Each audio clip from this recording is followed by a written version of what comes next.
محترم سامعین، السلام علیکم ورحمۃ اللہ وبرکاتہ۔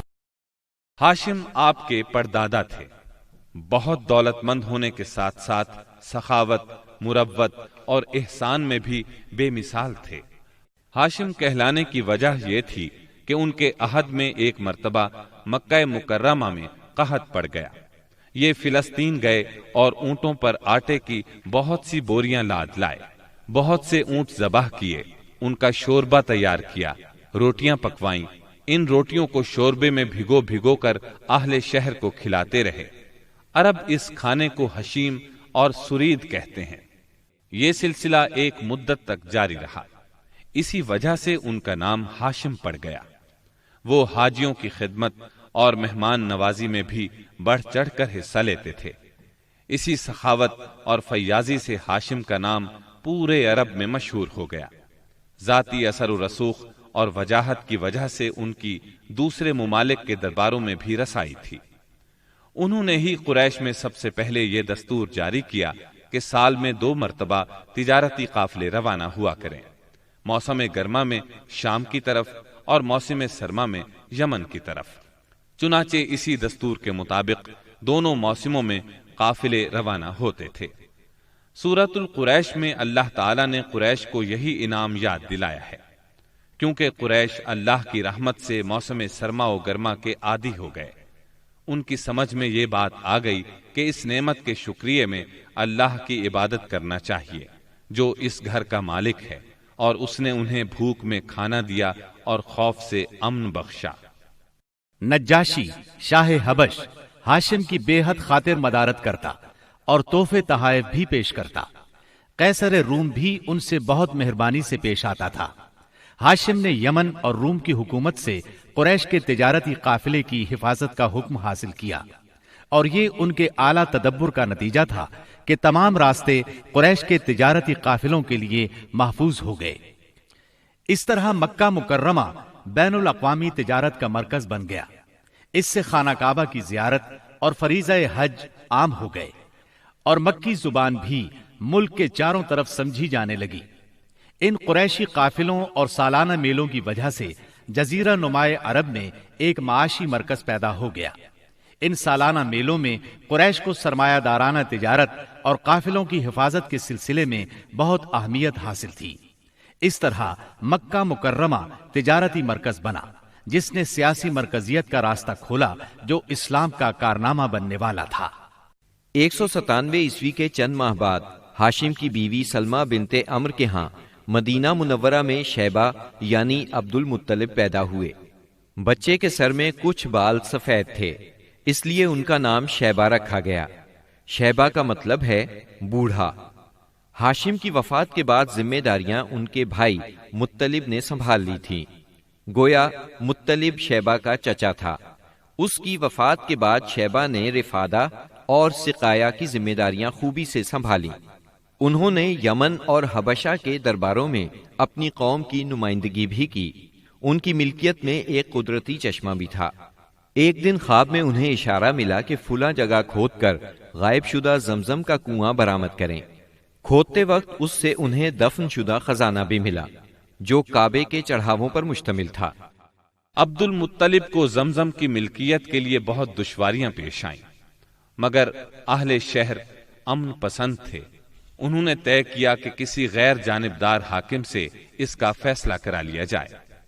عبد المطلب نے یہ بات مان لی، لیکن پریشان بھی تھے، اس لیے منت مانی کہ اگر اللہ نے مجھے 10 بیٹے دیے اور وہ بلوغت کو پہنچے تو میں ان میں سے ایک کو کعبے میں جا کر اللہ کے لیے قربان کر دوں گا۔ جب 10واں بیٹا بھی بلوغت کو پہنچ گیا تو عبد المطلب کو منت یاد آئی۔ انہوں نے بیٹوں کے درمیان قرعہ ڈالا تاکہ جس کا نام نکلے اسے قربان کر دیں۔ قرعہ نبی اکرم صلی اللہ علیہ وسلم کے والد عبداللہ کے نام نکلا۔ عبد المطلب کا ارادہ دیکھ کر رشتہ داروں اور دوستوں نے دخل اندازی کی اور انہیں مشورہ دیا کہ وہ کسی خاتون عرافہ کے پاس جا کر حل دریافت کریں۔ چنانچہ عبد المطلب ایک عرافہ کے پاس گئے۔ اس نے معاملہ سن کر مشورہ دیا کہ بیٹے اور 10 اونٹوں کے درمیان قرعہ ڈالو۔ اگر عبداللہ کے نام نکلے تو مزید 10 اونٹ بڑھا دو۔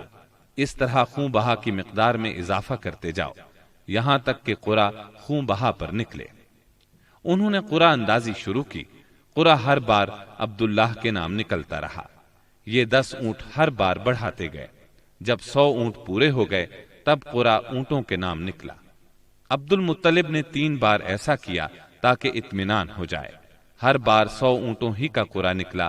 اب انہیں اطمینان ہو گیا کہ یہی اللہ کو منظور ہے۔ زمزم کے کنویں کی ملکیت حاصل کرنے کے علاوہ عبد المطلب کی زندگی کا دوسرا اہم واقعہ ابرہہ کا بیت اللہ پر حملہ ہے۔ تاریخ میں اس کو واقعہ فیل کے نام سے یاد کیا جاتا ہے۔ ابرہہ ایک عیسائی سردار تھا۔ شاہ حبشہ نجاشی کی طرف سے یمن کا حاکم تھا۔ اس نے دیکھا کہ اہل عرب حج کے لیے مکہ مکرمہ جاتے ہیں اور خانہ کعبہ کا طواف کرتے ہیں، تو اس نے عیسائی مذہب کے نام پر یمن کے شہر صنعاء میں ایک عالیشان گرجا بنوایا۔ عرب میں اس گرجا کی خبر مشہور ہو گئی۔ قبیلہ کنانہ کا ایک آدمی وہاں گیا اور گرجا میں گندگی پھیلا کر بھاگ آیا۔ ابرہہ نے غصے میں آ کر قسم کھائی کہ کعبے کو ڈھا کر دم لے گا۔ چنانچہ وہ ایک لشکر جرار لے کر مکہ مکرمہ کی طرف روانہ ہوا۔ راستے میں عرب کے جس قبیلے نے بھی مزاحمت کی، ابرہہ نے اسے تہہ تیغ کر ڈالا، یہاں تک کہ وہ مکہ معظمہ کے قریب پہنچ گیا۔ وہاں کے لوگوں کو اپنے ارادے سے خبردار کرنے کے لیے اس نے اہل مکہ کے جانور پکڑ لیے۔ ان جانوروں میں عبد المطلب کے 200 اونٹ بھی تھے۔ عبد المطلب کو ابرہہ کی چڑھائی کی خبر ملی تو وہ خانہ کعبہ کی دیواروں سے لپٹ گئے اور رو پڑے۔ اللہ سے اپنے گھر کی حفاظت کی دعا کی۔ قریش کے چند سرداروں کو لے کر ابرہہ سے ملنے کے لیے گئے اور اس سے اپنے اونٹوں کی واپسی کا مطالبہ کیا۔ ابرہہ ان کی بات سن کر حیران ہوا اور بولا، تم نے اپنے اونٹوں کی واپسی کی تو بات کی، کعبے کے متعلق ایک لفظ بھی نہیں کہا۔ میں تو یہاں کعبے کو ڈھانے کے لیے آیا ہوں۔ عبد المطلب نے جواب دیا، اونٹ میری ملکیت ہیں، اس لیے ان کی رہائی کے لیے چلا آیا۔ کعبے کا مالک اللہ ہے جو اپنے گھر کو بچانے کی پوری طاقت رکھتا ہے۔ ابرہہ نے ان اونٹوں کی واپسی کا حکم دے دیا۔ یہ اپنے اونٹ لے کر مکہ معظمہ واپس آ گئے۔ 60-70 ہزار کا لشکر تھا اور اس میں 9 یا 13 ہاتھی تھے۔ اس لشکر نے آخر مکے پر چڑھائی کی۔ لشکر مکے کے نزدیک پہنچا تو محمود نامی ہاتھی نے مکے میں داخل ہونے سے انکار کر دیا اور وہیں بیٹھ گیا۔ ایسے میں اچانک باہر قلزم کی طرف سے پرندوں کا ٹڈی دل نظر آیا۔ ان کے پنجوں اور چونچوں میں کنکریاں تھیں۔ جن سپاہیوں پر وہ کنکریاں پڑتی ان کے اعضاء کٹنا شروع ہو جاتے۔ ان کنکریوں کے گرنے سے ابرہہ کی فوج اور ہاتھیوں کا جو حشر ہوا وہ بلا شبہ تاریخ عالم کا ایک نہایت حیرت ناک باب ہے۔ خود ابرہہ مشکل سے گرتا پڑتا صنعاء تک پہنچا اور نہایت دردناک عذاب میں گرفتار ہو کر یمن میں مرا۔ عربوں کے ہاں اس سال کو عام الفیل کہتے ہیں۔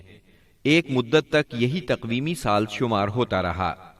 قرآن کریم میں یہ واقعہ سورہ فیل میں بیان ہوا۔ بسم اللہ الرحمن الرحیم۔ أَلَمْ تَرَ كَيْفَ فَعَلَ رَبُّكَ بِأَصْحَابِ الْفِيلِ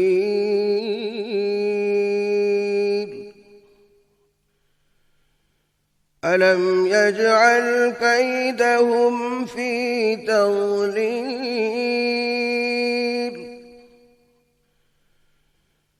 وَأَرْسَلَ عَلَيْهِمْ طَيْرًا أَبَابِيلَ تَرْمِيهِمْ بِحِجَارَةٍ مِّن سِجِّيلٍ فَجَعَلَهُمْ كَعَصْفٍ مَّأْكُولٍ۔ کیا تم نے نہیں دیکھا تمہارے پروردگار نے ہاتھی والوں کے ساتھ کیا سلوک کیا؟ کیا اس نے ان کی تدبیر کو اکارت نہیں کر دیا اور ان پر پرندوں کے جھنڈ بھیج دیے؟ جو ان پر پکی ہوئی مٹی کے پتھر پھینک رہے تھے، پھر ان کا یہ حال کر دیا جیسے جانوروں کا کھایا ہوا بھوسا۔ واقعہ فیل کے 50-55 دن بعد عبد المطلب کعبے کا طواف کر رہے تھے کہ انہیں پوتے کی ولادت کی خوشخبری ملی۔ 75 سالہ دادا بہت خوش ہوئے۔ نبی کریم صلی اللہ علیہ وسلم ان کے پیارے فرزند جناب عبداللہ کی یادگار تھے، جن کی زندگی 100 اونٹوں کی قربانی دے کر بچائی گئی تھی، لیکن پھر اچانک وہ فوت ہو گئے۔ ان کی وفات سے بوڑھے باپ کو جو صدمہ پہنچا تھا، پوتے کی ولادت سے ایک حد تک وہ کم ہو گیا۔ عبداللہ کی والدہ یعنی نبی صلی اللہ علیہ وسلم کی دادی کا نام فاطمہ بنت عمر تھا۔ عبداللہ کے 2 سگے بھائی زبیر اور ابو طالب تھے۔ بی بی آمنہ سے نکاح کے بعد عبداللہ نے رواج کے مطابق 3 دن تک سسرال میں قیام کیا۔ اس کے بعد تجارت کی غرض سے شام چلے گئے۔ واپسی پر یثرب یعنی مدینہ منورہ میں ٹھہرے تاکہ اپنے والد کے حکم کے مطابق کھجوروں کا سودا کریں۔ مدینہ منورہ ہی میں قیام کے دوران وہ بیمار ہو گئے۔ آپ کی بیماری کی خبر مکہ پہنچی تو عبد المطلب نے فوراً اپنے بڑے بیٹے حارث کو عبداللہ کی خبر گیری کے لیے مدینہ روانہ کیا۔ حارث مدینہ پہنچے تو معلوم ہوا 1 ماہ بیمار رہنے کے بعد عبداللہ انتقال کر گئے ہیں۔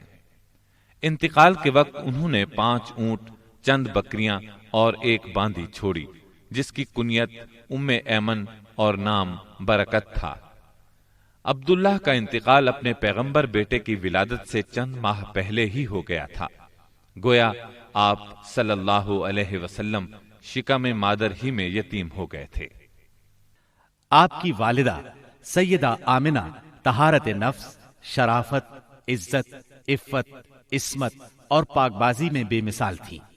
اپنی قوم میں سیدۃ النساء کے لقب سے مشہور تھیں۔ ددھیال اور ننہیال دونوں کے اعتبار سے آپ عرب کے بہترین قبیلے اور بہترین قوم میں سے تھیں۔ ولادت باسعادت کے بعد 3-4 دن تک آپ کی والدہ نے آپ کو دودھ پلایا۔ پھر آپ کے چچا ابو لہب کی آزاد کردہ کنیز سویبہ نے اور پھر حلیمہ سعدیہ نے دودھ پلایا۔ اکثر سیرت نگاروں نے کنیز کا نام صوبیہ ہی لکھا ہے، لیکن دراصل اس کا نام سویبہ تھا۔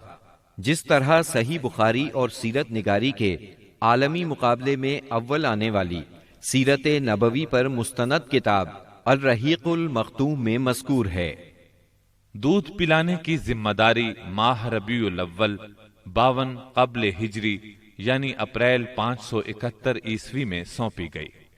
اس زمانے میں عرب میں یہ دستور تھا، جو آج کے دور میں بھی باقی ہے، کہ نوزائیدہ بچوں کو دودھ پلانے کے لیے شرفاء ابتدا ہی سے دیہات میں بھیج دیا کرتے تھے، تاکہ دیہات کی صاف ستھری اور کھلی آب و ہوا میں ان کی پرورش ہو سکے، زبان اہل عرب جیسی فصیح ہو جائے اور اہل عرب کی دیگر خصوصیات اوائل عمر ہی سے بچوں میں راسخ ہو جائیں۔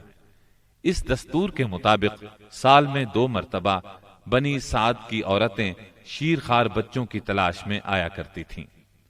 چنانچہ آپ کی پیدائش کے 8 دن بعد انہی عورتوں کے ساتھ حلیمہ سعدیہ بھی تشریف لائیں۔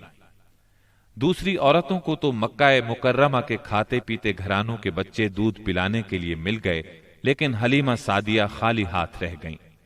نبی کریم صلی اللہ علیہ وسلم چونکہ یتیم تھے، اس لیے انعام و اکرام کی امید کم تھی، اس لیے کسی عورت نے ان کے گھر کی طرف توجہ نہ کی۔ آخر جب روانگی کا وقت آیا تو حلیمہ کو خالی ہاتھ جانا بہت ناگوار گزرا، اور اللہ تعالی کی طرف سے ان کا دل اس یتیم بچے کی طرف کھنچنے لگا۔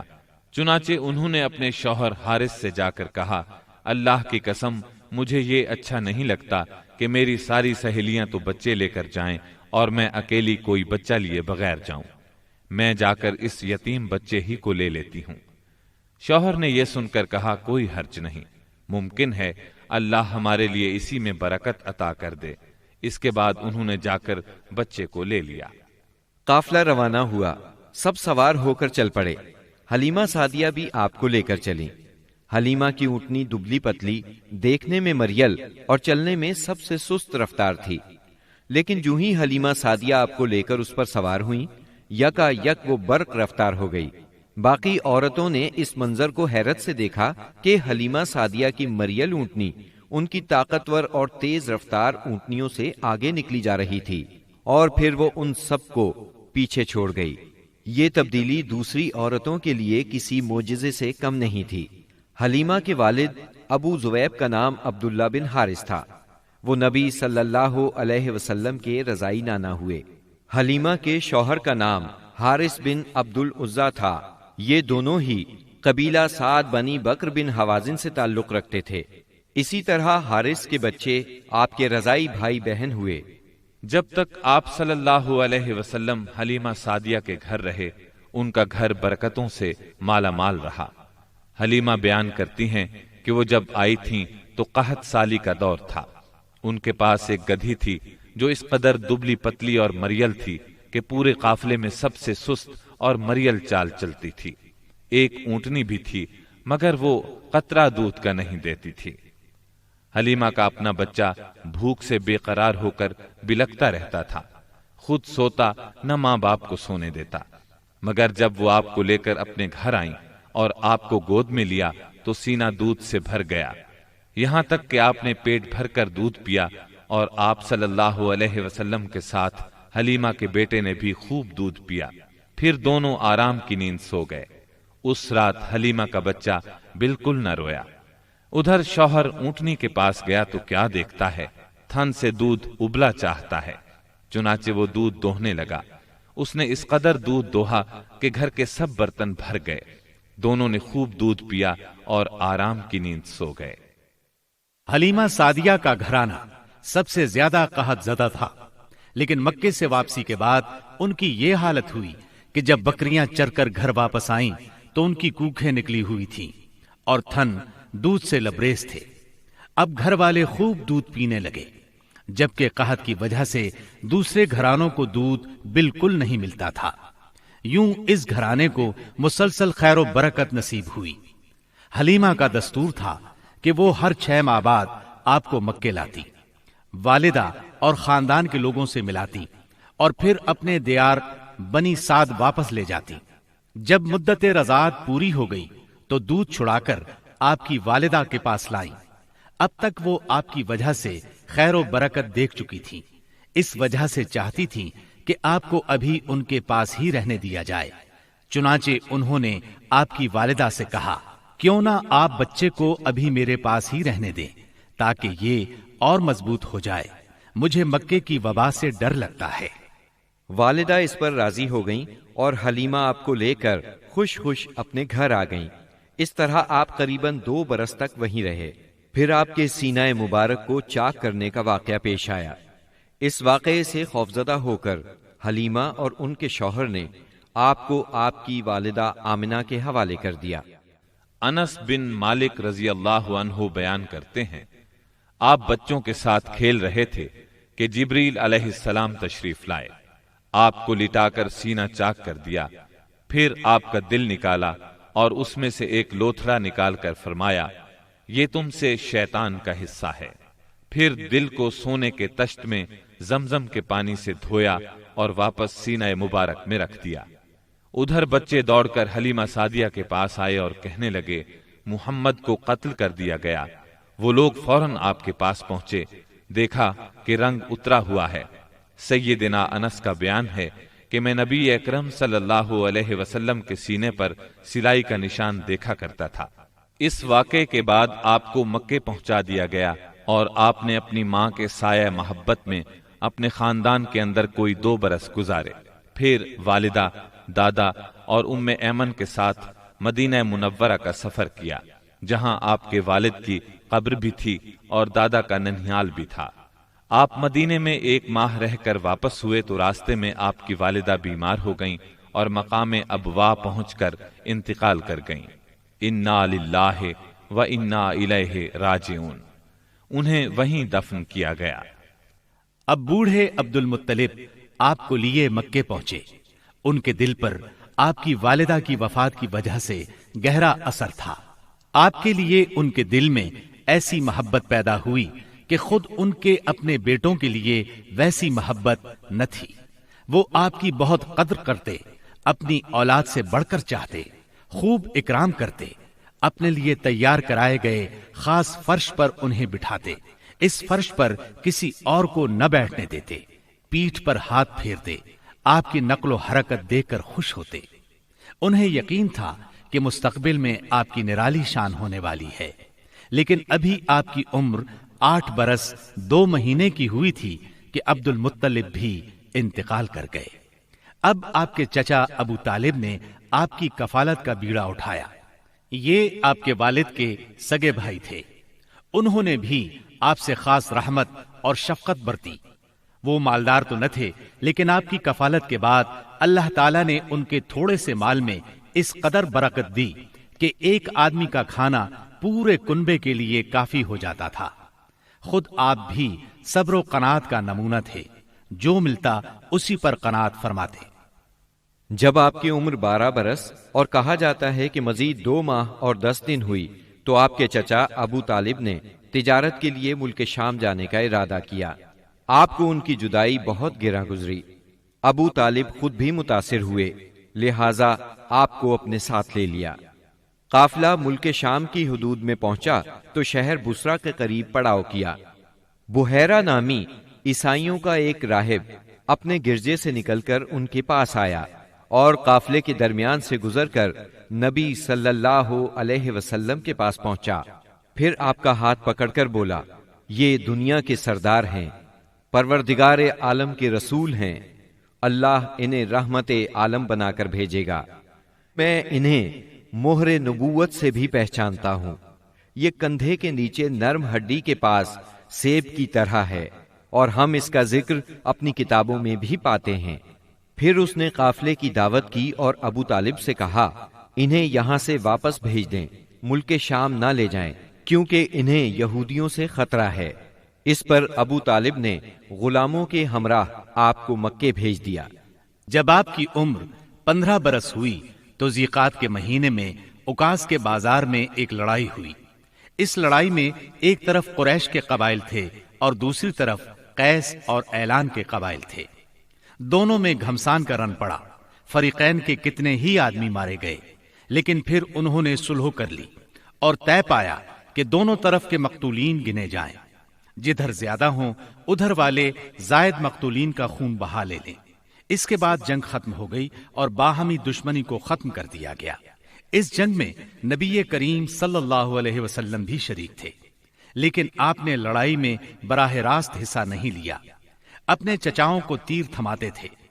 اس جنگ کا نام جنگ فجار ہے۔ یہ نام اس لیے مشہور ہوا کہ اس میں حرام مہینے کی حرمت پامال کی گئی۔ فجار نام کے واقعات 4 بار پیش آئے، ہر سال ایک واقعہ پیش آتا رہا۔ جنگ فجار والا واقعہ آخری تھا۔ اس سے پہلے کے 3 واقعات میں ہلکے پھلکے جھگڑے ہوئے، شدید لڑائی صرف اسی چوتھے واقعے میں ہوئی۔ اس جنگ کے بعد ذیقعد ہی کے مہینے میں 5 قبائل کے درمیان ایک عہد نامہ طے پایا۔ اس عہد نامے کو حلف الفضول کہا جاتا ہے۔ ان قبائل کے نام یہ ہیں: بنو ہاشم، بنو مطلب، بنو اسد، بنی عبد العزا، بنو زہرہ اور بنو تیم۔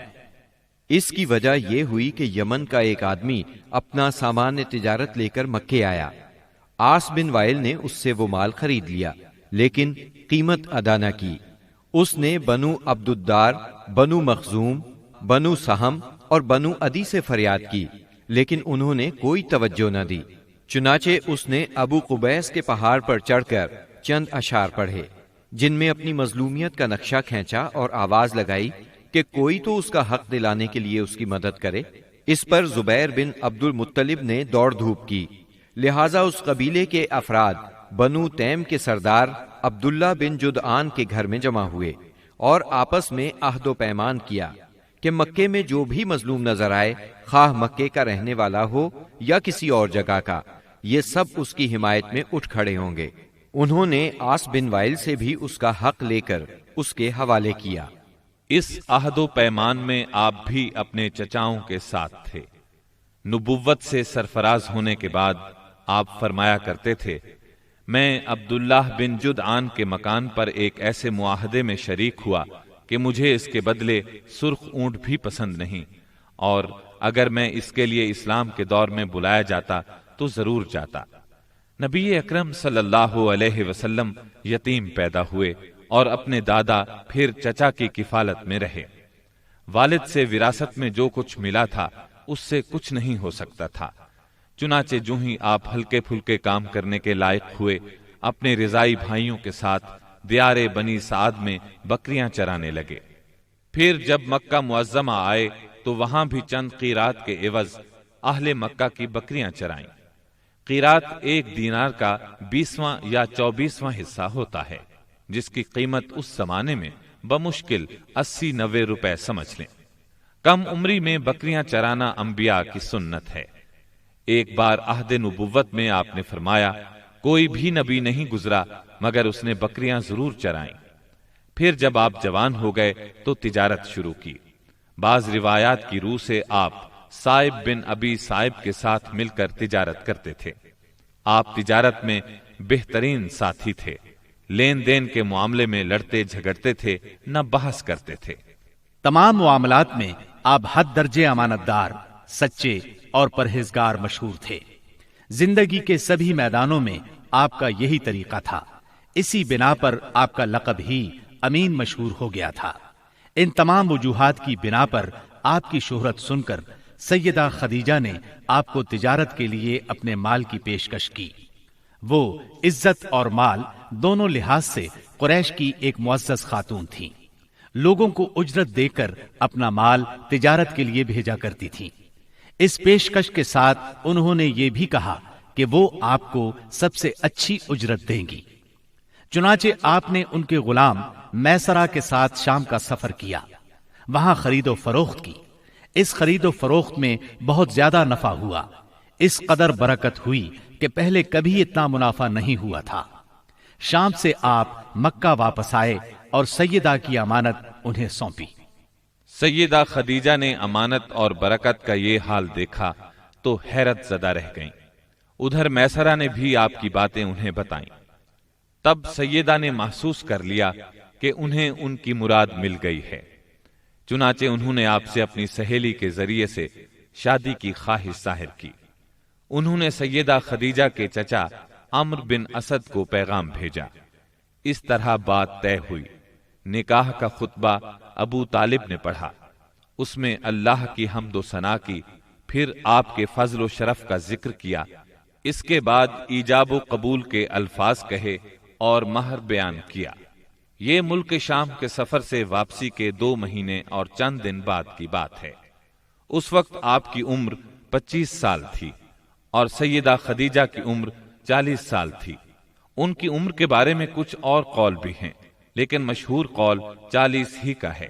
سیدہ خدیجہ کی شادی پہلے عتیق بن عائز مخزومی سے ہوئی تھی، وہ انتقال کر گیا تو ابو حالہ تیمی سے ہوئی، اس سے ایک بچہ بھی ہوا، مگر پھر ابو حالہ بھی فوت ہو گیا۔ اس کے بعد بڑے بڑے سرداران قریش نے شادی کا پیغام دیا، مگر سیدہ خدیجہ راضی نہ ہوئیں، یہاں تک کہ اللہ تعالیٰ نے انہیں آپ کی طرف مائل کر دیا، اور اس طرح سیدہ کو آپ صلی اللہ علیہ وسلم کی زوجیت کا شرف حاصل ہوا۔ سیدہ خدیجہ نبی صلی اللہ علیہ وسلم کی پہلی بیوی تھی۔ ان کے جیتے جی آپ نے کسی اور سے شادی نہ کی۔ آپ کی تمام اولاد بھی انہی سے ہوئی، صرف ابراہیم ماریہ قبطیہ سے ہوئے۔ آپ کی اولاد کے نام یہ ہیں: پہلے قاسم پیدا ہوئے، پھر زینب، پھر رقیہ، پھر ام کلثوم، پھر فاطمہ، پھر عبداللہ۔ بعض مورخوں نے تعداد اولاد اور اولاد کی ترتیب اس سے مختلف بھی لکھی ہے۔ آپ صلی اللہ علیہ وسلم کے تمام لڑکے بچپن میں فوت ہو گئے، البتہ تمام بچیوں نے عہد نبوت کو پایا، اسلام لائیں اور ہجرت بھی کی، اور سب کی سب آپ کی زندگی ہی میں انتقال کر گئی۔ صرف سیدہ فاطمہ آپ کے 6 ماہ بعد فوت ہوئیں۔ آپ کی عمر کا 35واں سال تھا کہ ایک زوردار سیلاب آیا، اس سے خانہ کعبہ کی دیواریں پھٹ گئیں۔ ایک بار پہلے آگ بھی لگی تھی، اس لیے آگ کی وجہ سے دیواریں کمزور ہو چکی تھیں۔ اب قریش نے فیصلہ کیا کہ خانہ کعبہ کی نئے سرے سے تعمیر کی جائے۔ اس موقع پر انہوں نے فیصلہ کیا کہ اس تعمیر میں صرف حلال مال ہی خرچ کریں گے، چنانچہ رنڈی کی اجرت، سود کی دولت اور کسی کا ناحق لیا ہوا مال اس میں استعمال نہیں کریں گے۔ انہیں خانہ کعبہ گراتے ہوئے ڈر بھی لگ رہا تھا کہ کہیں اللہ کا عذاب نہ ٹوٹ پڑے۔ آخر کار ولید بن مغیرہ نے یہ کہہ کر ڈھانا شروع کر دیا کہ اللہ مصلحین کو ہلاک نہیں کرتا۔ جب لوگوں نے دیکھا کہ اسے کچھ نہیں ہوا تو وہ بھی اس کام میں شریک ہو گئے اور سیدنا ابراہیم علیہ السلام والی بنیاد تک خانہ کعبہ گرا ڈالا۔ اس کے بعد تعمیر شروع کی۔ تعمیر کے لیے ہر قبیلے کا الگ الگ حصہ مقرر تھا۔ معززین اپنے کاندھوں پر پتھر لاتے اور ڈھیر لگاتے۔ نبی کریم صلی اللہ علیہ وسلم اور آپ کے چچا عباس بھی پتھر ڈھو رہے تھے۔ تعمیر کا کام باقوم نامی ایک رومی معمار کر رہا تھا۔ مال چونکہ اس قدر جمع نہ ہو سکا تھا کہ سیدنا ابراہیم علیہ السلام والی بنیادوں پر تعمیر مکمل کی جا سکتی، اس لیے شمال کی طرف سے قریباً 6 ہاتھ چھوڑ کر اس پر ایک چھوٹی سی دیوار اٹھا دی گئی تاکہ علامت باقی رہے کہ یہ بھی خانہ کعبہ کا حصہ ہے۔ اس کو ہجر اور حتین کہتے ہیں۔ جب دیوار حجر اسود تک اٹھ گئی تو ہر سردار نے چاہا حجر اسود کو اس کی جگہ رکھنے کا شرف اسے حاصل ہو۔ اس پر سخت جھگڑا اٹھ کھڑا ہوا جو 4-5 روز تک جاری رہا۔ کسی طرح فیصلہ نہ ہو پایا کہ حجر اسود کون رکھے گا، اور قریب تھا کہ حرم میں خون ریزی ہو جائے، لیکن ابو امیہ کی ایک تجویز سب نے منظور کر لی۔ ابو امیہ سب سے زیادہ عمر رسیدہ تھا۔ اس نے کہا، میری تجویز یہ ہے کہ کل صبح مسجد حرام کے دروازے سے جو شخص سب سے پہلے داخل ہو اس سے فیصلہ کرا لیا جائے، یعنی وہ جس کے حق میں فیصلہ دے دے حجر اسود وہی اس کی جگہ پر رکھے گا۔ دوسرے دن صبح سویرے جو شخص سب سے پہلے داخل ہوا وہ نبی اکرم صلی اللہ علیہ وسلم تھے۔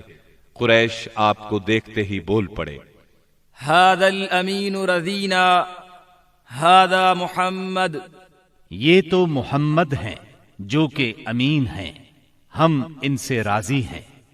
پھر آپ ان کے نزدیک پہنچے تو آپ کو تفصیل سنائی گئی۔ آپ نے اس مسئلے کا حل یہ نکالا کہ ایک چادر لی، اس میں حجر اسود کو رکھا اور سب سرداروں سے کہا اس چادر کو سب لوگ کناروں سے پکڑ کر اٹھائیں۔ سب نے ایسا ہی کیا۔ جب چادر حجر اسود کی جگہ پہنچ گئی تو آپ نے اپنے مبارک ہاتھوں سے حجر اسود کو اس کی جگہ پر رکھ دیا۔ یہ اس قدر عمدہ فیصلہ تھا کہ سب خوش ہو گئے۔ نبی کریم صلی اللہ علیہ وسلم بچپن ہی سے عقل سلیم کے مالک تھے، پاک دامن تھے، بھرپور قوت کے مالک تھے۔ جوانی اور پختگی کا زمانہ آیا تو آپ کی خوبیاں اور زیادہ نکھر کر سامنے آئیں۔ آپ درست سوچ، صحیح نظر، بہترین اخلاق اور عمدہ عادات کا سب سے بلند نمونہ تھے۔ سچائی اور امانت، صبر و شکر، حیا اور وفا، خیر خواہی اور تواضع سبھی میں ممتاز تھے۔ بھلائی اور احسان میں آپ کا کوئی ثانی نہیں تھا۔ ابو طالب نے کیا خوب کہا ہے، ابیض یستسقى الغمام بوجهه ثمال الیتامی عصمت للارامل، وہ گورے مکھڑے والا جس کی برکت سے ابر رحمت برستا ہے، وہ یتیموں کا سہارا اور بیواؤں کا نگہبان ہے۔ آپ بہت صلہ رحمی کرنے والے تھے، لوگوں کا بوجھ اپنے سر لیتے تھے، کنگال کی ایسی مدد فرماتے کہ مالدار ہو جاتا یا روزگار سے لگ جاتا، مہمان کی مہمانی کرتے اور مصیبت کے مارے ہوں سے تعاون فرماتے۔ اللہ تعالیٰ نے آپ کی حفاظت اور نگہبانی کا خاص انتظام فرمایا تھا، اور قوم کے اندر پھیلی ہوئی خرافات اور برائیوں کے خلاف آپ کے دل میں نفرت ڈال دی تھی۔ چنانچہ آپ بتوں کی عید پر حاضر ہوتے، نہ شرک کے میلوں میں جاتے، اور نہ آپ آستانوں یا غیر اللہ کے نام پر ذبح کیا ہوا جانور کھاتے، نہ بتوں ہی کو چھوتے، اور نہ ان سے تقرب حاصل کرتے تھے۔ لات اور عزا کی قسم تو سننا بھی گوارا نہ فرماتے۔ شراب نوشی اور کھیل کود کی مجلسوں سے آپ انتہائی دور تھے۔ ایسی کسی مجلس میں آپ نے کبھی شرکت نہ فرمائی جبکہ یہی مجلس جوانوں کی تفریح اور دوستوں سے ملاقات کے مقامات تھی۔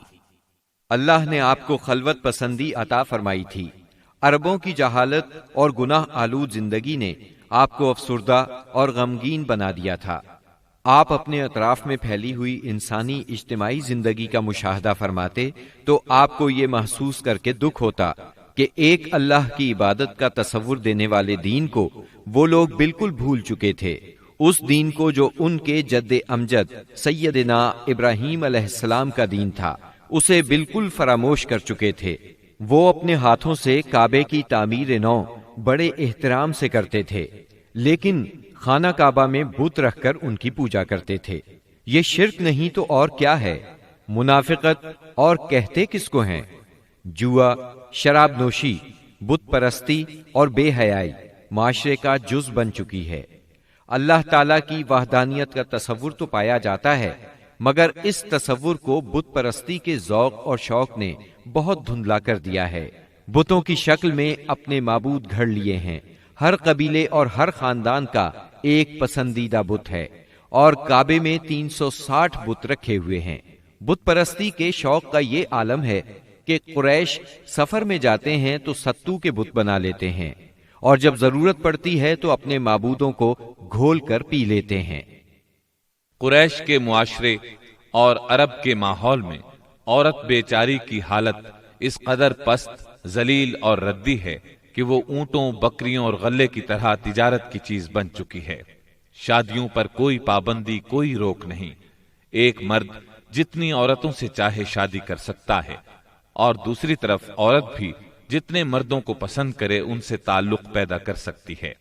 چوری چھپے آشنائی سے لے کر کھلی بے حیائی تک ہر برائی کی جاتی ہے۔ پستی اور گراوٹ کی انتہا ہے کہ منقولہ اور موروثی جائیداد کی طرح باپ کی بیویاں بھی بیٹے کو ورثے میں ملتی ہیں اور وہ اپنی حقیقی ماں کے سوا اپنی ستیلی ماؤں سے شادی کرنے میں کسی قسم کی آر محسوس نہیں کرتا۔ اس بے حیائی کے ساتھ عربوں میں ایک شدید مجرمانہ قسم کی غیرت بھی پائی جاتی ہے، وہ یہ کہ ہماری لڑکیاں کسی کو بیاہ ہی نہ جائیں، کوئی مرد ہمارا داماد نہ بنے۔ سنگ دلی کی حد تک اس غیر فطری غیرت کے سبب لڑکیاں زندہ دفن کی جاتی ہیں اور اس انتہا درجے کی بے رحمی پر الٹا فخر کیا جاتا ہے۔ آقا کو غلاموں کی موت اور زندگی پر پورا مالکانہ اختیار حاصل ہے۔ ملک میں کوئی مرکزیت نہیں پائی جاتی، ہر قبیلہ اپنے ایک سردار کے ماتحت خود مختار بنا بیٹھا ہے۔ اس چیز نے قبائل کو شدید قسم کی رقابتوں میں مبتلا کر دیا ہے۔ ذرا ذرا سی بات پر تلواریں نیام سے باہر آ جاتی ہیں اور بڑی خوفناک جنگیں ہوتی ہیں جن کا سلسلہ کئی پشتوں تک جاری رہتا ہے۔ آنے والی نسلیں اپنے اسلاف اور آباء و اجداد کے خون کا انتقام لیتی ہیں۔ گھوڑ دوڑ میں گھوڑا دوڑانے پر جھگڑا، کھیتوں میں بکریاں چرانے پر لڑائی اور چشموں سے پانی بھرنے پر خونریزی کرتے ہیں۔ اپنے دشمنوں کو قتل کر کے ان کی کھوپڑیوں میں شراب پیتے ہیں۔ عرب قوم جاہل ہے، لکھنا پڑھنا نہیں جانتی، مگر انہیں اپنی شاعری اور زباندانی پر اتنا گھمنڈ اور غرور ہے کہ ساری دنیا کو اپنی فصاحت اور شاعری کے مقابلے میں گنگا خیال کرتے ہیں۔ توہم پرستی انتہا کو پہنچی ہوئی ہے۔ ذرا ذرا سی بات پر فال نکالتے ہیں، پانسے پھینکتے ہیں۔ ہر طرف کہانت کا زور ہے۔ کاہنوں سے اپنی تقدیر اور مستقبل کے بارے میں پوچھتے ہیں۔ عرب کے باشندے اس آدمی کو قابل عزت اور شریف سمجھتے ہیں جس کے پاس بہت زیادہ اونٹ، بکریاں اور کھجور کے باغات ہوں، بہت سی دولت ہو، غلام ہوں، کنیزیں ہوں۔ نیکی، پرہیزگاری اور شرافت کا تصور ہی ان کے ذہنوں سے نکل چکا ہے۔ یہی وہ دور ہے جس کو دور جہالت کہا جاتا ہے۔ عرب کے معاشرے کی برائیوں نے ان کی فطری صلاحیتوں کو دبا دیا ہے، مثلاً شجاعت، حریت، عہد کی پابندی، مہمان نوازی، جفاکشی، فصاحت اور زباندانی، خود اعتمادی اور کسی کی مدد کے بغیر اپنی حفاظت خود کرنے کا جذبہ۔ ان تمام خوبیوں سے عرب آشنا ہیں، لیکن ان کی یہ خصوصیات صحیح رہنمائی نہ ہونے کی وجہ سے غلط راہوں پر پڑ گئی تھی اور ان کا بے جا استعمال ہو رہا تھا۔ ملک میں بعض ایسے قبائل بھی پائے جاتے تھے جو خانہ بدوش تھے۔ جہاں پانی کا چشمہ، سبزہ اور کھجوروں کے جھنڈ نظر آئے وہیں ڈیرے ڈال دیے، اور جب یہاں سے جی اکتا گیا تو اپنا مختصر سا سامان اونٹوں پر لاد کر وہاں سے چل دیے۔ یہ تھے عرب کے افسوسناک حالات، لیکن یہ یہاں تک محدود نہیں تھے۔ اس زمانے میں دنیا کے گوشے گوشے میں ایسی ہی پستی پائی جاتی تھی۔ کہیں آگ کی پوجا ہوتی تھی، کہیں محبت اور نفرت کے دیوتاؤں کے آگے سر جھکائے جاتے تھے۔ غرض اللہ تعالیٰ کے سوا اس کی ساری مخلوق کی عبادت ہو رہی تھی۔ حد یہ ہے کہ سانپ، درخت اور بندر تک معبود بنے ہوئے تھے۔ پتھر، جانور، چاند، سورج اور ستارے، یہاں تک کہ زمین پر رینگنے والے کیڑوں تک کی پرستش نے ساری دنیا کو شرک کا گڑھ بنا دیا تھا۔ ہر طرف جہالت کا اندھیرا اور شرک و کفر کی تاریکیاں چھائی ہوئی تھیں۔ ان سب میں صراط مستقیم گم ہو کر رہ گیا تھا۔ اہل عرب کی حالت زار پر کڑنے کے علاوہ آپ اپنی خلوت و تنہائی میں زندگی اور کائنات کے رازوں پر بھی غور و فکر کیا کرتے تھے، اور سوچا کرتے تھے کہ زندگی کیا ہے، کائنات کیا ہے، یہ چاند، سورج، ستارے کیوں کر بنے، کائنات کیوں تخلیق کی گئی، کس نے کی، زندگی کا ظہور کب ہوا، کیسے ہوا۔ یہ وہ دن تھے جب آپ تنہائی میں غور و فکر کی ضرورت کے ساتھ ساتھ عبادت کو بھی لازمی سمجھتے تھے۔ عبادت آپ کی روح کی ضرورت تھی، لہذا آپ رمضان بھر غار حرا میں قیام فرماتے، آنے جانے والے مسکینوں کو کھانا کھلاتے اور بقیہ اوقات اللہ تعالیٰ کی عبادت میں گزار دیتے۔ غار حرا مکہ مکرمہ کے مشرق میں خانہ کعبہ سے کوئی 3 میل دور جبل النور کی چوٹی پر واقع ہے۔ خلوت اور گوشہ تنہائی کی تلاش میں آپ غار حرا پہنچے۔ یہ چونکہ کعبہ کے سامنے تھا اور وہاں کامل تنہائی اور یکسوئی تھی، اسی لیے آپ کو بہت پسند آیا۔ رمضان کا مہینہ اور پیر کا دن تھا۔ آپ غار حرا کے اندر ذکر الہی اور عبادت میں مشغول تھے کہ یکایک جبریل علیہ السلام نازل ہوئے اور آپ کو وحی اور نبوت سے نوازا۔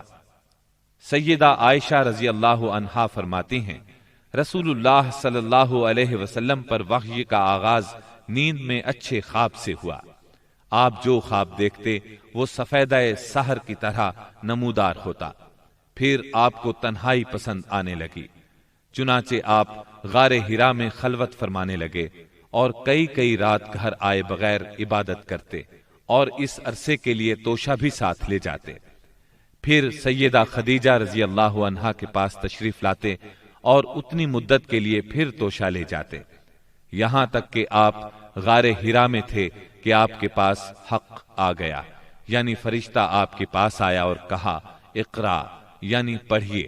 آپ نے فرمایا میں پڑھنا نہیں جانتا۔ رسول اللہ صلی اللہ علیہ وسلم فرماتے ہیں کہ اس پر اس نے مجھے پکڑ لیا اور اس زور سے دبوچا کہ مجھے چور کر ڈالا، اور پھر مجھے چھوڑ کر کہا اقرا، یعنی پڑھیے۔ میں نے پھر کہا میں پڑھنا نہیں جانتا۔ اس نے پھر مجھے پکڑ کر دبوچا اور چور کر ڈالا، پھر چھوڑ کر کہا اقرا، پڑھیے۔ میں نے پھر کہا میں پڑھا ہوا نہیں ہوں۔ اب اس نے تیسری بار دبوچا اور کہا اقرأ باسم ربك الذي خلق خلق الإنسان من علق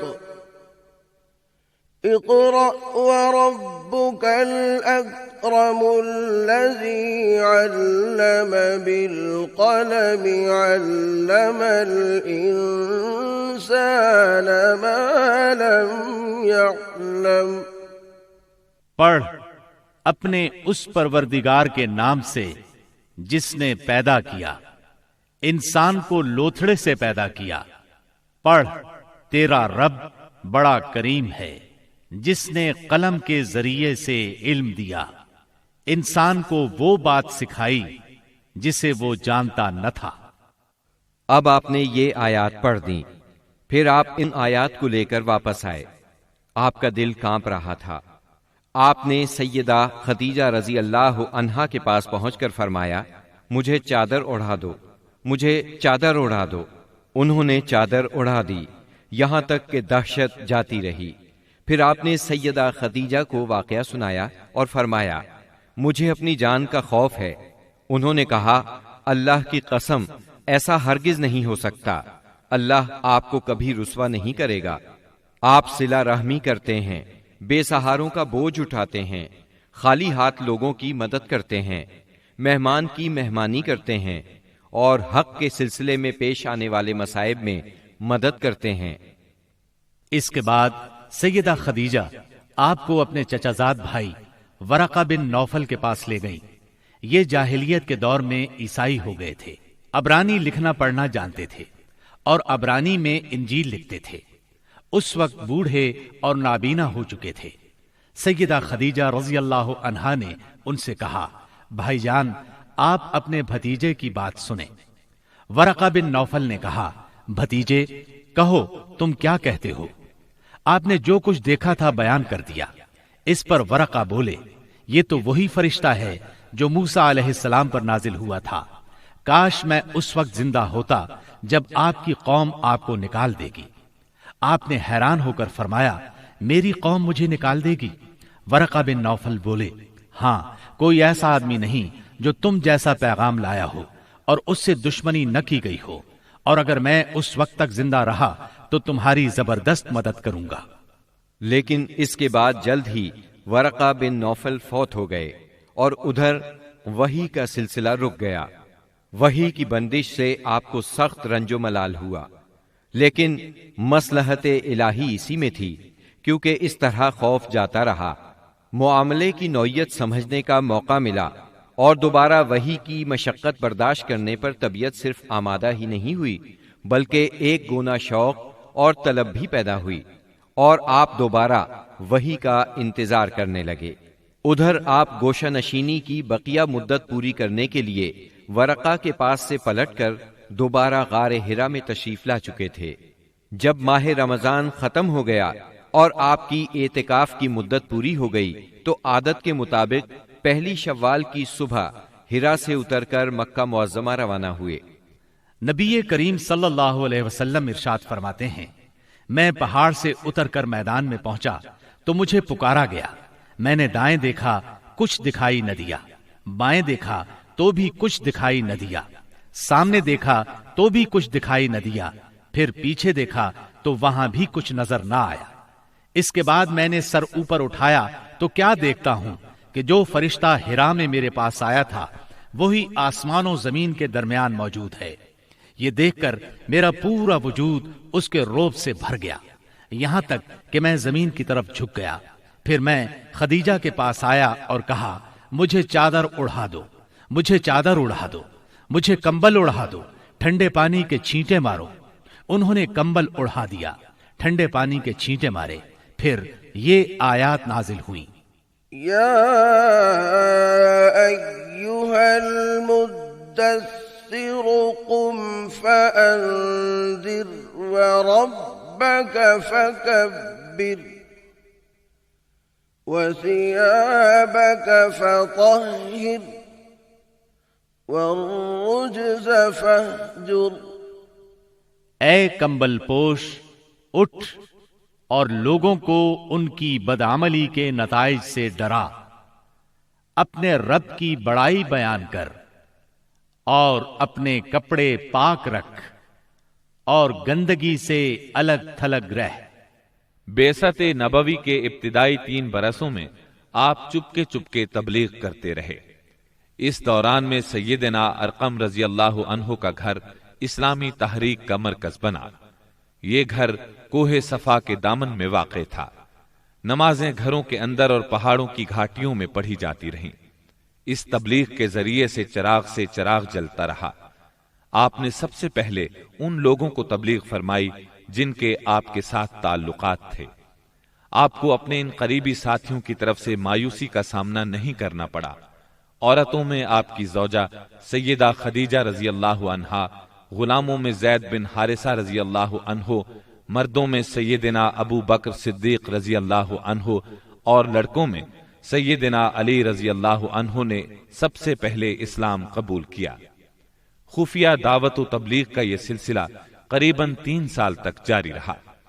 اس عرصے میں جن حضرات نے اسلام قبول کیا ان کے نام یہ ہیں: بلال بن رباح، عثمان بن عفان، زبیر بن عوام، عبد الرحمن بن عوف، طلحہ بن عبید اللہ، سعد بن ابی وقاص، عمر بن انبسہ، خالد بن سعد بن عاص، عمار بن یاسر، خباب بن ارت، ابو عبیدہ بن جراح، سعید بن زید، جعفر بن ابی طالب، عبداللہ بن مسعود، ابو سلمہ، عثمان بن مظعون، صہیب رومی اور ارقم رضی اللہ عنہم۔ مجموعی طور پر قریباً 40 افراد نے اسلام قبول کیا۔ ان حضرات کو السابقون الاولون کہا گیا۔ اس خاموش تبلیغ کے نتیجے میں 40 افراد نے اسلام قبول کیا۔ اس طرح اسلام کی بنیاد مضبوط ہو گئی۔ تب اللہ کا حکم آیا: اے کمبل لپیٹ کر لیٹنے والے، اٹھو اور خبردار کرو، اپنے رب کی بڑائی کا اعلان کرو۔ یہ سورہ مدثر کی پہلی 2 آیات کا ترجمہ ہے۔ ان میں نبی صلی اللہ علیہ وسلم کو اس عظیم اور جلیل کام کے لیے اٹھنے اور نیند کی چادر پوشی اور بستر کی گرمی سے نکل کر جہاد، کوشش اور مشقت کے میدان میں آنے کے لیے کہا گیا۔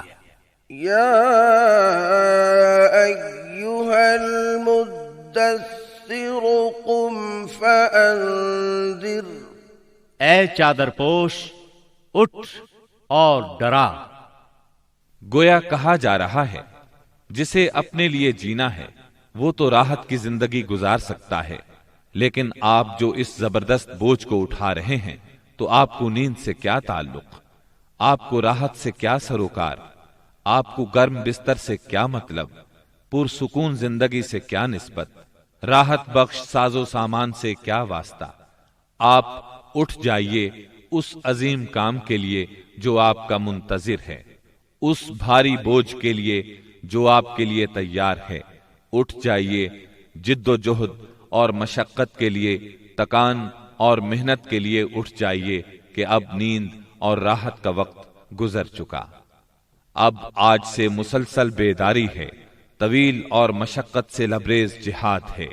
اٹھ جائیے اس کام کے لیے، مستعد اور تیار ہو جائیے۔ یہ بڑا عظیم اور پرہیبت حکم ہے۔ اس نے نبی صلی اللہ علیہ وسلم کو پرسکون گھر، گرم آغوش اور نرم بستر سے کھینچ کر تند طوفانوں اور تیز جھکڑوں کے درمیان انتہائی گہرے سمندر میں لا کھڑا کیا، لوگوں کے ضمیر اور زندگی کے حقائق کی کشاکشی کے درمیان پہنچا دیا۔ پھر رسول اللہ صلی اللہ علیہ وسلم اٹھ گئے اور قریباً 20 سال تک اٹھے رہے۔ آپ نے اپنا چین، سکون اور آرام چھوڑ دیا۔ زندگی اپنے لیے نہ رہی، اہل و عیال کی نہ رہی۔ آپ اٹھے تو پھر اٹھے ہی رہے۔ کام اللہ کی طرف دعوت دینا تھا۔ آپ نے یہ کمر توڑ بار گراں اپنے کندھوں پر کسی دباؤ کے بغیر اٹھا لیا۔ یہ بوجھ تھا، اس روئے زمین پر امانت کبریٰ کا بوجھ، ساری انسانیت کا بوجھ، سارے عقیدے کا بوجھ، میدانوں میں جہاد اور دفاع کا بوجھ۔ آپ نے 20 سال سے زیادہ عرصے تک مسلسل اور ہمہ گیر مارکا آرائی میں زندگی بسر کی، اور اس پورے عرصے میں جب سے آپ نے وہ آسمانی ندا، اللہ کی آواز سنی اور یہ بھاری ذمہ داری پائی، آپ کو کوئی ایک حالت کسی دوسری حالت سے غافل نہ کر سکی۔ اللہ آپ کو ہماری طرف سے اور ساری انسانیت کی طرف سے بہترین اجر عطا فرمائے، آمین۔ پھر اللہ تعالی نے آپ کو حکم دیا: فاصدع بما تؤمر وأعرض عن المشركين۔ اے نبی، جس بات کا آپ کو حکم دیا گیا ہے اس کا صاف صاف اعلان کر دیجئے اور مشرکین سے رخ پھیر لیجئے۔ پھر مزید حکم ہوا: وَأَنذِرْ عَشِيرَتَكَ الْأَقْرَبِينَ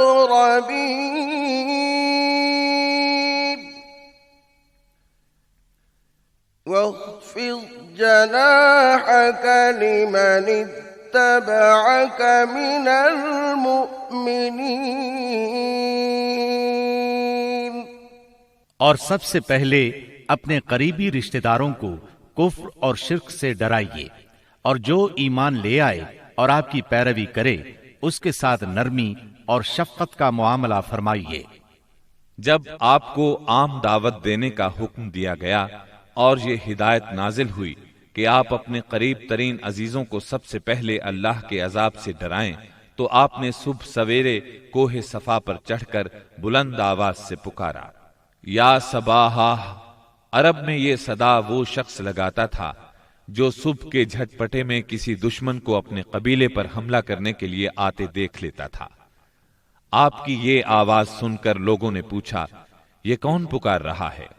بتایا گیا، یہ محمد کی آواز ہے۔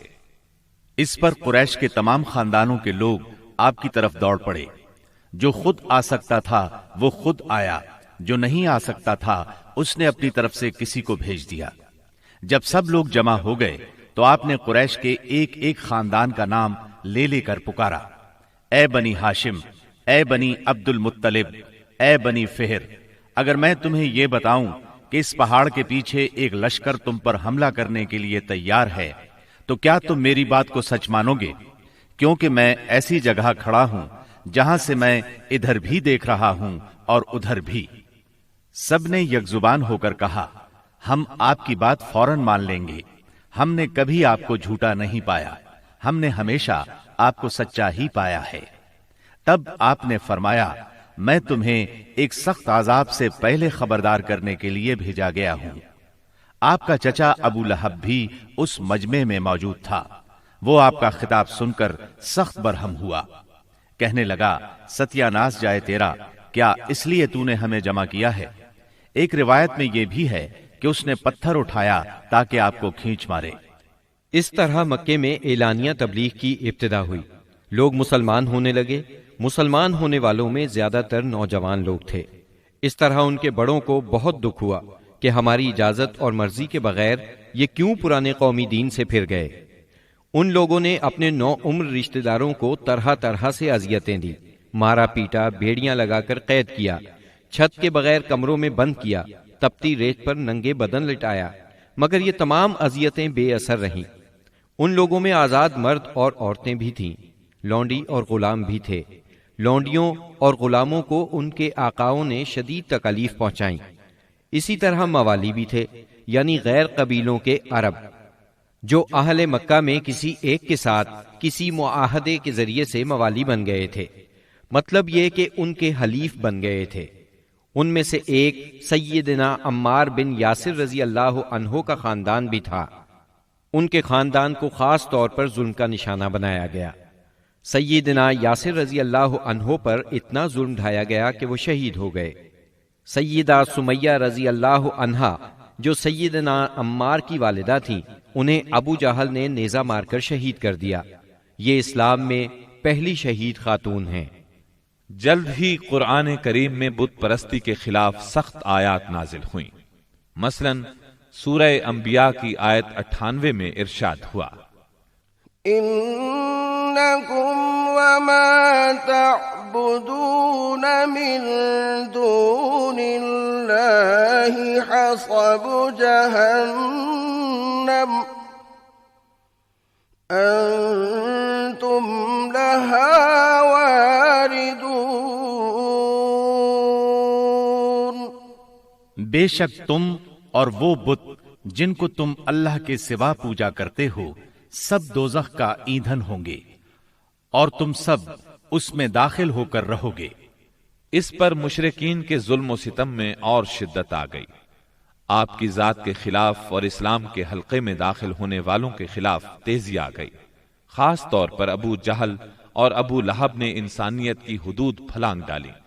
علانیہ تبلیغ کے بعد نبی صلی اللہ علیہ وسلم نے حرم میں اس طریقے سے نماز شروع کر دی جو اللہ تعالیٰ نے آپ کو سکھایا تھا، اور یہی وہ چیز تھی جس سے قریش نے پہلی مرتبہ محسوس کیا کہ آپ کسی نئے دین کے دعوے دار ہیں۔ اس پر ابو جہل کی جاہلیت اور بھڑک اٹھی۔ اس نے آپ کو دھمکانا شروع کر دیا، آپ سے سخت لہجے میں کہا، حرم میں اس طریقے سے عبادت نہ کریں۔ پھر ابو جہل نے قریش کے لوگوں سے پوچھا، کیا محمد تمہارے سامنے زمین پر اس طرح اپنا منہ ٹکاتے ہیں ان لوگوں نے کہا ہاں۔ اس پر اس نے کہا لات اور عزا کی قسم، اگر میں نے اسے اس طرح نماز پڑھتے دیکھ لیا تو میں اس کی گردن پر اپنا پاؤں رکھ دوں گا اور اس کا چہرہ زمین پر رگڑ دوں گا۔ پھر ایسا ہوا کہ اس نے آپ کو نماز پڑھتے دیکھ لیا، وہ فوراً آپ کی طرف لپکا۔ وہ اپنے اعلان کے مطابق آپ کی گردن مبارک پر اپنا ناپاک پاؤں رکھنا چاہتا تھا کہ اسی وقت لوگوں نے اسے گھبرا کر خوف زدہ انداز میں پیچھے ہٹتے دیکھا۔ وہ اپنے منہ کو کسی چیز سے بچانے کی کوشش کر رہا تھا۔ لوگوں نے اس سے پوچھا تجھے کیا ہوا، اس طرح پیچھے کیوں ہٹایا؟ اس نے کہا میرے اور اس کے درمیان اچانک آگ کی ایک خندق اور کوئی ہولناک چیز تھی اور کچھ پر تھے۔ اس کی یہ بات کسی نے آپ کو بتائی تو آپ نے فرمایا اگر وہ میرے قریب پھٹکتا تو فرشتے اس کے چیتھڑے اڑا دیتے۔ سیدنا ابن عباس رضی اللہ عنہ سے روایت ہے کہ رسول اللہ صلی اللہ علیہ وسلم مقام ابراہیم پر نماز پڑھ رہے تھے۔ ایسے میں ابو جہل کا ادھر سے گزر ہوا۔ اس نے کہا اے محمد، کیا ہم نے تمہیں اس سے منع نہیں کیا تھا؟ یہ کہہ کر وہ آپ کو دھمکیاں دینے لگا۔ جواب میں آپ نے بھی اسے سختی سے جھڑک دیا۔ اس پر اس نے کہا اے محمد، تم کس بل پر مجھے ڈراتے ہو؟ اللہ کی قسم، اس وادی میں میرے حمایتی سب سے زیادہ ہیں۔ ایک دن کسی جگہ اونٹ ذبح کیا گیا۔ ابو جہل نے عقبہ بن ابی معیط کو بھیجا کہ جا کر اوجھڑی اٹھا لائے، اور جب آپ سجدے میں جائیں تو اس کو آپ کی پیٹھ پر رکھ دے۔ اس نے ایسا ہی کیا۔ وہ اس قدر وزنی تھی کہ آپ سجدے سے سر نہ اٹھا سکے۔ سیدہ فاطمہ رضی اللہ عنہا اس وقت بچی تھیں۔ انہیں اطلاع ملی تو وہ دوڑی آئیں اور اس غلیظ بوجھ کو آپ کی کمر مبارک سے اتارا۔ سیدنا عمرو بن عاص چشمدید واقعہ بیان کرتے ہیں۔ ایک روز نبی اکرم صلی اللہ علیہ وسلم خانہ کعبہ میں نماز پڑھ رہے تھے۔ عقبہ بن ابی معیط آیا۔ اس نے اپنی چادر کو لپیٹ دے کر آپ کی گردن مبارک میں ڈال دیا اور بل دینے لگا۔ جب اس نے بل پر بل دیے تو آپ کی گردن مبارک بھنچ گئی۔ آپ اسی طرح اطمینان قلب سے سجدے میں پڑے رہے۔ اتنے میں سیدنا ابو بکر صدیق رضی اللہ عنہ وہاں پہنچ گئے۔ انہوں نے دھکے دے کر عقبہ بن ابی معیط کو ہٹایا اور ان سے فرمایا أتقتلون رجلا أن يقول ربي الله وقد جاءكم بالبينات؟ کیا تم ایک ایسے شخص کو مارتے ہو اور صرف اس جرم میں کہ وہ کہتا ہے میرا پروردگار اللہ ہے اور وہ تمہارے پاس روشن دلائل لے کر آیا ہے؟